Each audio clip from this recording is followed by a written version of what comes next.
Hey there, here's how to connect your Redmi Note 14 Pro on Xiaomi HyperOS and screencast or mirror your smart TV as a wireless display to your Xiaomi device.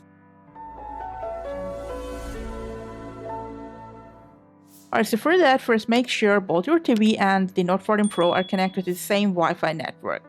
Now there are several ways that I can enable that. So let's open up settings, more connectivity options. Now cast and wireless display, both of the options are more or less the same. So if you open up cast and toggle on this button, all the cast compatible device list in the same Wi-Fi network will pop up in here, like we got our Samsung TV. If you want a wireless display, turn it on and your TV's name will pop up. Whichever setting you are doing this, just tap on the name. And if you get any connection pop up on your smart TV, just press allow or OK depending on your TV. And the screen mirroring or casting will start immediately. You can also swipe down the quick access panel and then tap on edit. Under system toggle, just tap on the cast option.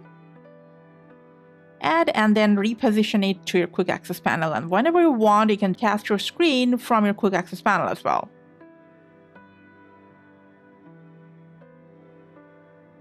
Now, whether you're gaming, streaming, or watching photos or videos, your TV will work as a wireless display to your Note 14 Pro. Alright, so when you're done to stop screencasting, if you've used the cast option, just swipe down notification, tap on the casting notification, and then tap on stop casting. And if you're using the wireless display option, the notification will not show up. Just go to the wireless display option and simply turn it off. Or on your TV remote, just press on the back or the home button, whatever you want. And that's it for today. Thanks for watching.